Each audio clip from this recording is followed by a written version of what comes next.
আসসালামু আলাইকুম রহমতুল্লাহি ওয়া আজ আমরা পড়ব সবক নাম্বার 3, যুক্তাক্ষর। অর্থাৎ একটা অক্ষর যখন অন্য অক্ষরের সাথে যুক্ত হয় তাকে যুক্তাক্ষর বলা হয়। যেমন দেখেন আলিফ, এখানে দিয়েছে আলিফ। আলিফ যখন অন্যান্য অক্ষরের সাথে যুক্ত হয় তখন আলিফ কি দেখতে কেমন লাগে, বা অন্য অক্ষর যখন আলিফের সাথে যুক্ত হয় তখন সেই অক্ষরগুলো দেখতে কেমন হয়, এখানে দেখিয়েছেন দেখেন। প্রথমে বা, আলিফ, এই যে এই পর্যন্ত দেখেন বা রয়েছে, তারপর থেকে আলিফ। বা কিভাবে চিনবেন? নিচে একটা নুক্তা রয়েছে, তাহলে এটাকে আমরা চিনব কি? বা। বা, আলিফ, কাফ, আলিফ, নুন, আলিফ, মিম, আলিফ, লাম, আলিফ। একইভাবে এখানে দেখেন বা, কাফ, বা, তা,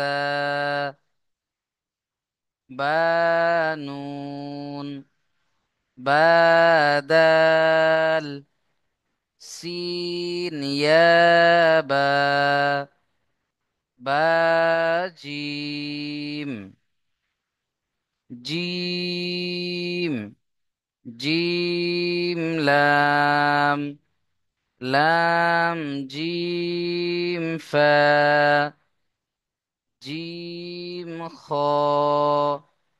জিম, সা, সিন, জিম, সিন, শিন, সিন, আলিফ, শিন, লাম, সিন, জিম, নুন, সিন, صاد، বা, ফা, শিন, লাম, صاد، زاد، صاد، قاف، زاد، كاف، زاد، يا، صاد، ميم،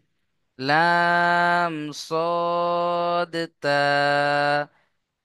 এইভাবে প্রত্যেকেই সুন্দরভাবে পড়াটা তৈরি করে আসবেন।